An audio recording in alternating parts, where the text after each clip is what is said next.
Okay. So growing up, my parents were decently money savvy. And they taught me all kinds of money lessons, all the basic stuff like how to save, how to earn it, how to spend it wisely, and all that stuff. And one thing they taught me was that when you have money saved, it's always best to invest it, right? Because if you just leave it there, it's going to slowly depreciate in its value. And so they taught me at an early age that you should invest money that you have saved. And so my first attempt at being an investor was right out of college. I had some extra cash. I had like $2,000 that I wanted to invest so they could grow and I could become rich, right? And I decided I was going to invest it all in one company, which, by the way, is not wise, okay? I invested it all in one company, and it was this up-and-coming company. It wasn't small by any means, but it was growing, and it was this company called Tesla. This is back in 2013, okay? And when I invested, 2014, to put it in perspective, back then, Tesla produced about 200,000 cars a year. And then last year, they produced about 20 million, okay? So since then, it's been 10x, 1,000% growth on my investment, except I sold it 2 years after I bought it. So I missed out on all of it, okay? But investing is hard. Like, investing is hard, knowing how much to invest, where to invest it, when to pull it out, when to put it in. Trying to get your money to grow, right, plan for retirement is difficult, and that's why ultimately sometimes we just say financial advisor. They're the solution. They'll manage it for me, and it's a lot easier. But what if I told you that I can show you an opportunity that you can invest and you can be guaranteed a return? You probably know where I'm going with this, but God is inviting us to invest into something that will not fade and that we get to keep forever and is guaranteed a return, far better than anything on this earth, okay? And so he's inviting us to invest into his kingdom, and it will return us rewards beyond that we can imagine. So this is what Romans 8:18 says. Paul says this, "For I consider that the sufferings of this present time are not worth comparing with the glory that is to be revealed to us." So no amount of suffering, no amount of pain, whatever you build up on earth, it will pale into comparison to what is waiting for us in heaven. And so if you've been following along in our series, this is the third week. We're in this series called Money Talks. And boy, does it like to talk, doesn't it? Right? Money's constantly telling us things. It's saying, earn me, save me, spend me. It's constantly whispering lies to us like, I will give you happiness. I will give you purpose. I'll give you comfort or security. And if we're not careful, we can slowly believe the lie that money can solve our problems. But money cannot solve our problems. If you're old enough and you've earned enough money, you'll know that oftentimes money can create more problems, especially if you don't have the character to match it. So, I talked about that 2 weeks ago. I said, Jesus said it first, but Biggie made it popular, more money, more problems, right? And I kicked off the series in 1 Timothy 6, and Paul gives a warning to Timothy. This is his spiritual son. He's saying, hey, be on watch. The love of money is the root of all kinds of evil. He says there's people out there who think that godliness is a means to a gain. God is a stepping stone to get to something that they ultimately want. And Paul is saying, don't do that, right? And then last week, Brian preached on Luke 16, this strange parable. I think it's a strange parable. And he's talking about this shrewd money manager. He's dishonest, but yet he gets commended because he's using wealth to gain friends. And in it, Jesus even says, he says, use worldly wealth as a means to gain friends for yourself. And obviously, the objective is that money is just a tool. It won't last beyond this earth. But friendship does. And so God is saying, use money, the tool, to build friendships so that you can bring them to a relationship with me. We are God's vehicles to save his people, and money is just a tool to use to build those relationships. And then so finally today, we're diving into Matthew. We're going to learn about what Jesus has to say on this topic in his epic Sermon on the Mount. And so you can turn your Bibles there to there right now. It's Matthew 6, 19 through 24. So the Sermon on the Mount is Matthew 5, 6, and 7. And this is early in Jesus' ministry, but he has gained a lot of popularity. So the crowds are rushing him. He's healed a lot of people. His name's getting out there. And they kind of surround him. And so he goes to the mountainside. This is why it's called Sermon on the Mount. He goes to a mountainside to preach and teach to his people. And so Matthew 6, 19 through 24 is where we'll be. And starting off in verse 19, This is what Jesus says in regards to money. Do not lay up for yourselves treasure on earth, where moth and rust destroy, and where thieves break in and steal. So I'd imagine for most of us in this room, we are not too concerned with moths destroying our wealth, right? I don't think many of us are thinking, well, moths are going to destroy everything I have. But back then, extravagant clothing was one. It was a huge sign of wealth, and it was also a huge means to wealth because clothing was more expensive back then. And so if someone had extravagant clothing, it showed that they had wealth. And if you had a lot of it stored up in your house, moths would eat it, and it would be destroyed. It would be worthless, right? The same is true with rust. Rust slowly eats away at metal until it finally is destroyed or is useless.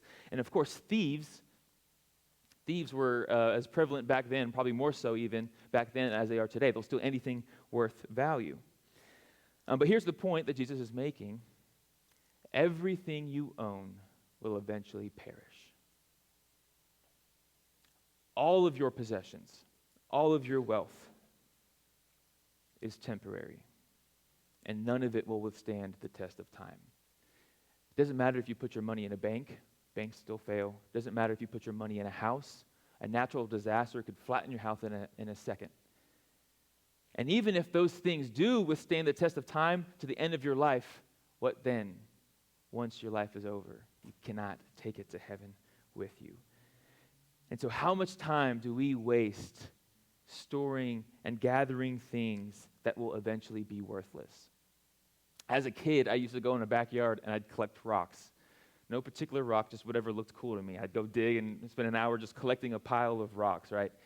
It's kind of cute when a kid goes and digs and finds worthless things and collects them. But if an adult does it, it's kind of weird, isn't it? Right? That's what it's like when we spend our lives building wealth here on earth, thinking that we can hold on to it into the next life. So what should we do instead? That's verse 20. So let's move on. But lay up for yourselves treasure in heaven, where neither moth nor rust destroys, and where thieves do not break in and steal. So instead of building wealth here on earth, where things will eventually be destroyed, and you can't take it with you, build wealth in heaven, where it won't be destroyed, and it will be with you forever. God is inviting us to invest in something far better than worldly wealth or treasure. So we have a good and loving Father, and He delights in giving us good things. This is what James 1:17 says, every good and perfect gift is from above. So God is telling us there are better things to invest in than what you're investing in here on earth, than what you're striving for. I know it's tempting, and I know it's appealing to invest and build wealth here on earth, but I have something better for you. This is a classic example of God inviting us into something better, but we oftentimes just hear, oh, we can't do something. Oh, God hates wealth, or God hates money. I can't have money. But in reality, God is saying, I have something better. I'm showing you a better way. In fact, if you think about it, it's unfair. We are giving God rags, and He's giving us riches in return. And so I want to talk a little bit about what exactly treasure in heaven looks like, because that can sound kind of ambiguous. And it's not Bitcoin, by the way, if you were thinking that. You can't take Bitcoin with you either. I believe treasure in heaven are three primary things. 1, God Himself. 2, His kingdom coming. And 3, specific rewards we will receive for our faith lived out here on earth. So first and foremost, God Himself, the biggest prize of all.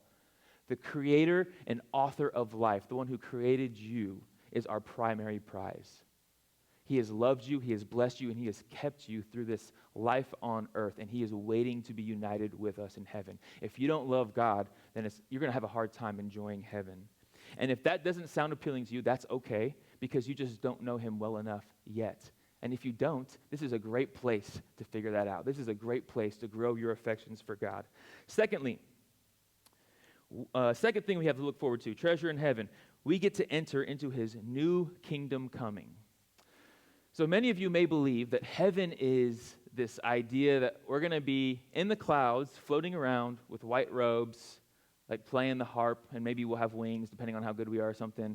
But that's not heaven. That's not what Scripture alludes to heaven is going to be like.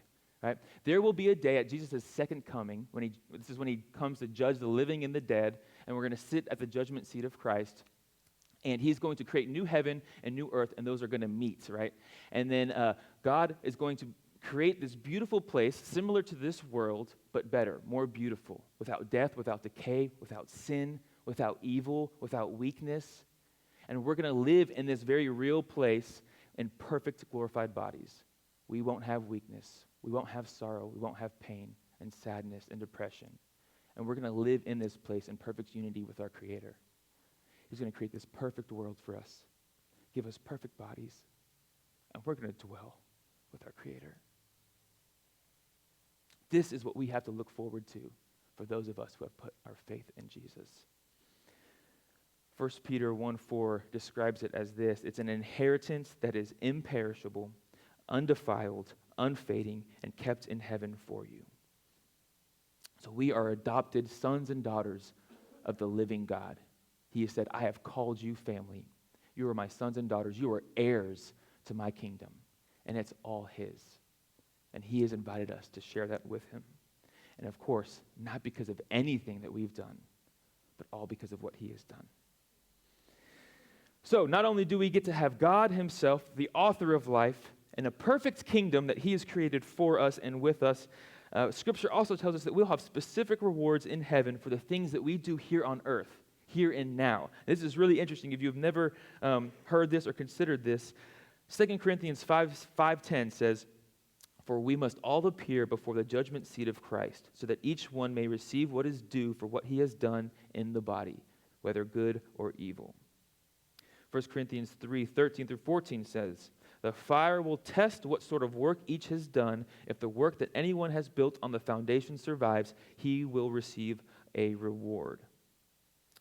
So when Jesus comes to create his new heaven and new earth, every one of us, all Christians will sit at the seat of judgment, and there will be an account for everything we've done here on earth.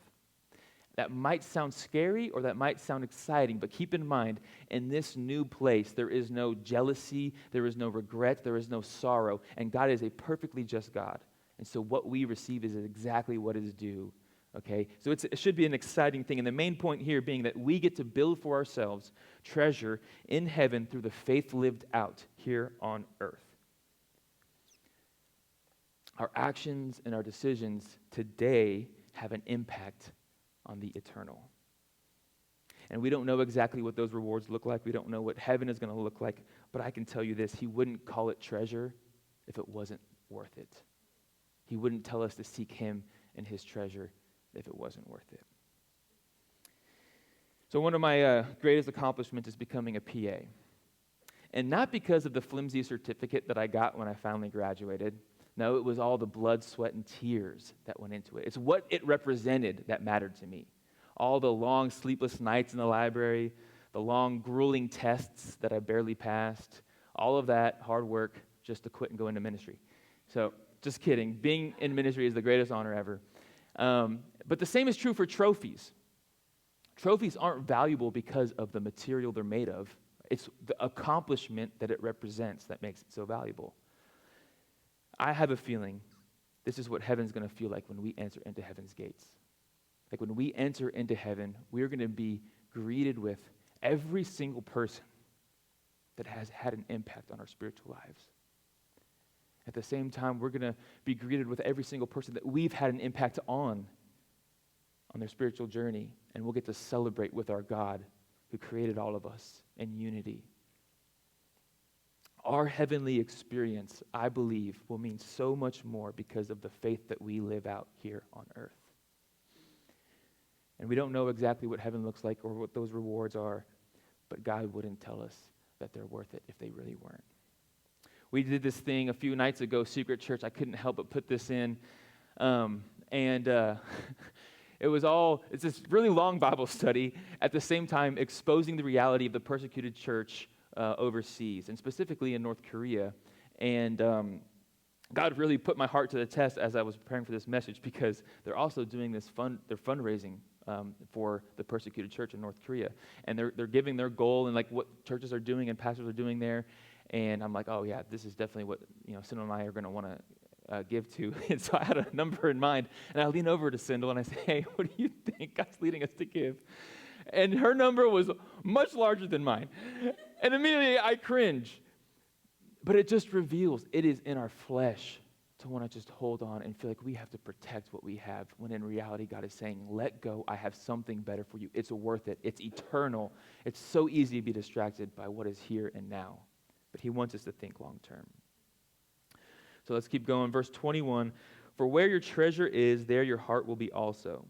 So this is really good to know, because according to this verse, our hearts follow our treasure.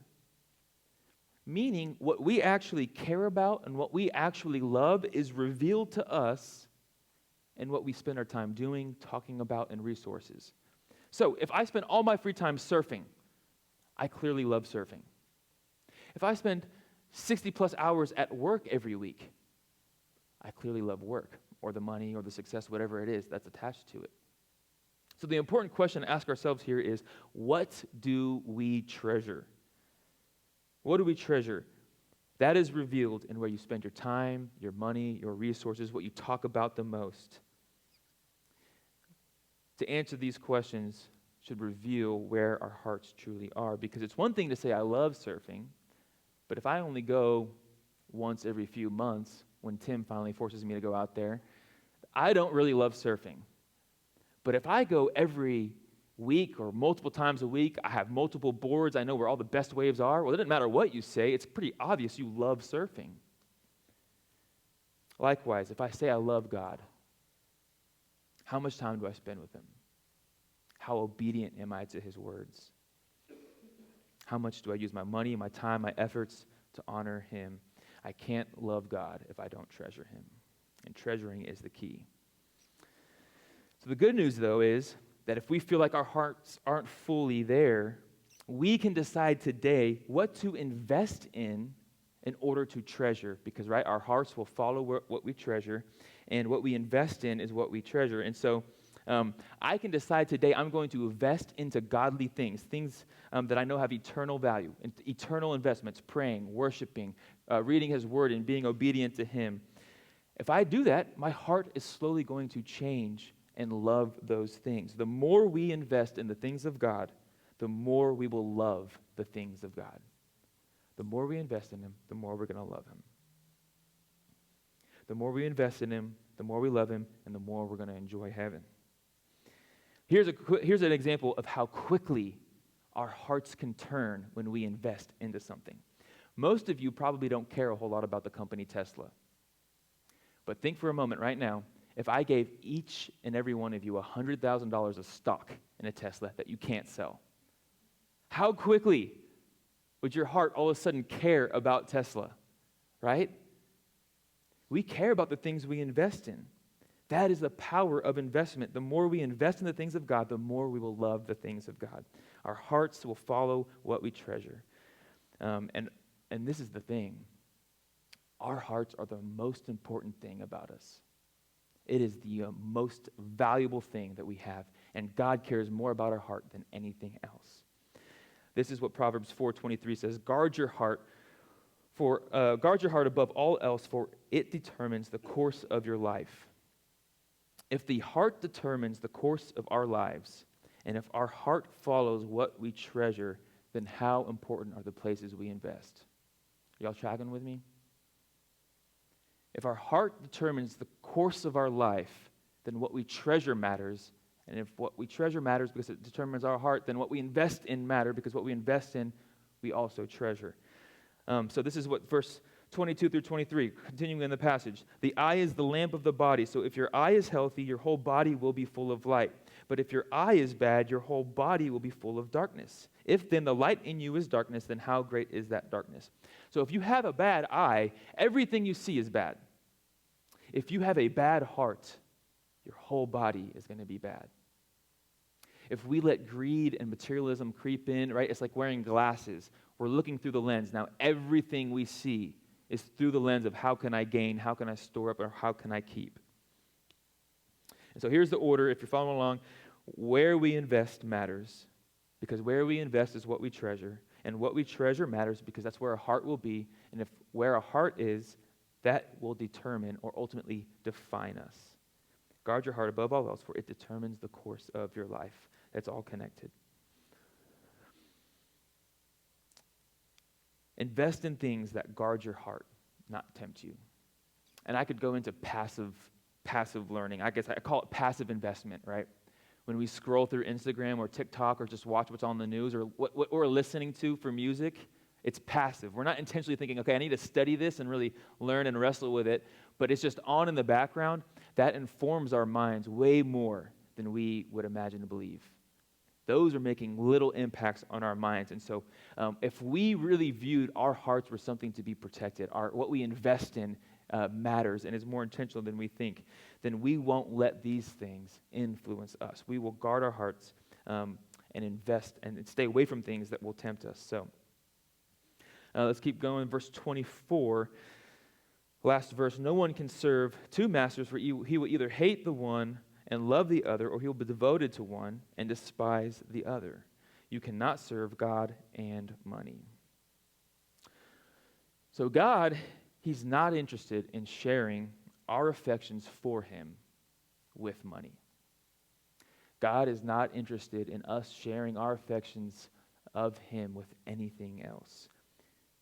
God is inviting us into a better life, a better future with complete allegiance to him. And so back then, the language of master and slave was viewed a lot differently than it is today. It carries a lot of baggage. And back then, don't get me wrong, there was definitely abuse, but there was a different picture of it. People sometimes willingly chose to go into slavery because it was actually a legitimate means to provide for their family.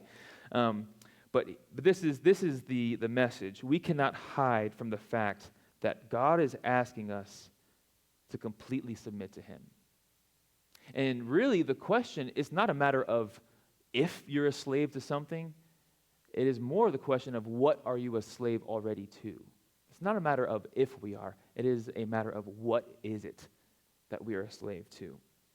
To love God is to hate money, and to hate money is to value God. So when we choose to submit to God over money, so if we choose to submit to God over money, the result is actually that money then submits to us. So we submit to God instead of money, and money submits to us, and it's now a tool that we get to use to expand his kingdom, to build relationships like we've been talking about. But if we choose to submit to money over God, well, God isn't interested in being our servant. He's not interested in being our servant as a means to get to something that we want. And so, to end today, I want to give you a story, and I hope it's a glimpse of how much better it is to invest into God's kingdom. Because 5 years ago, when I was a PA, I didn't just wake up one day and say, hey, I kind of just want to leave this career behind and do ministry for the rest of my life. That thought never came into my mind. Someone else actually put that thought into my mind. And I'll never forget this night. It was when we were living in Fort Worth, and we were in this little house. And initially, we were praying about, well, what would it look like for us to leave and go help start this brand new church? And at the time, it was, well, I could be a PA, help out as much as I can. Someone can help out as much as she can, and we'll just do what we can. And my buddy, his name's Brian, calls me and says the most brazen thing. He's talking to me. He's like, hey, I heard you're praying about this. I'm like, yeah, thanks. You pray with me. And he goes, hey, I think you should quit your career and join full-time ministry. I said, what? Thank you, but I'm good. And I hang up the phone. And actually, before I hung up the phone, he goes, I want to let you know, if you decide to do this, I'll help fund your salary. I said, thanks. And I hung up the phone and immediately felt convicted because I felt like God was telling me something he had, but I was reluctant to it. But here's the thing. Brian had a small business. God had started blessing him with resources. And in his mind, he viewed the eternal things better than what was here on earth. And so rather than using his resources for himself, for a nicer house, a nicer car, or whatever it was, he said, no, I think God is telling me I should use my resources to propel someone else to expand God's kingdom. There's no way he would have done that if he didn't have eternity in mind and knew that treasure in heaven was far better than treasure on earth. God could have done it in some other way. He could have called me out here some other way. But the beauty is that because of Brian's obedience, he gets to participate and be a part of watching the hills grow from afar and celebrate alongside us. And so what's ironic is back then, Brian's business was small. So he made a pretty big commitment initially. He still helps fundraise my salary. And hopefully one day our church, we don't have to rely on outside resources to fund any of our salaries. And we're working towards that. But he still helps fund my salary. And back then his company was small, but because of his faith, I asked Brian recently, since he's a good friend, his company has grown 700% because God honored his heart. And so I texted him. He was actually supposed to be here today. He had surgery and he couldn't come and share, some of our story together. And so I just texted him. I said, hey, why do you give generously? He doesn't know what I'm teaching on, but he knew that he was going to come and share our story. And this was part of his response. This is what he texted me. He said, nothing else, just that question. It's kind of funny. I haven't talked to him in weeks. I just sent him a text message. Hey, why do you give generously? This is what he said right off the bat. I'm a joyful investor in eternity. God has blessed my business, not of any of my own doing, but a gift from the Lord. Fulfillment comes from seeing his name glorified above all else. I'm not here to create my own kingdom. I'm here to love on others through the gifts God has given me. Generosity doesn't have to be money. Generosity is self-sacrifice with joy of what God has entrusted to each of us. If it's hosting a meal, if it's praying for church, or lunch, or leading, or lending a hand to a neighbor, fixing something because you're handy, teaching surfing because you have the gift of balance, tutoring because you're smart, etc. Just steward the gifts and resources God has entrusted you with. And so all of this becomes so much easier in view of eternity. It is so easy to be distracted and think, well, how am I going to get to tomorrow or the next thing or the new car that we need or the house that we need. But if we can just keep in mind what is waiting for us in heaven and not become a slave to money or keeping up with the culture, then we will get to treasure and prize what's waiting for us in heaven so much more. And that's my hope for all of us. I know my heart needs a lot of growth in that. And so we can be a church that values this and displays this for other people in our city. So go ahead and bow your heads and I'll pray. And then we have a quick little story to share regarding missions. So Father God, thank you so much for this morning, God. Thank you that we get to meet here, that we get to worship your name. And God, thank you so much for your gift of dying on the cross so that we get to share eternity with you. God, would you please give us that perspective throughout this week and even tomorrow, God. Show us what are the things that we can invest in this week so that our treasure, so that our hearts are stirred for you. God, thank you for this church. In your name we pray. Amen.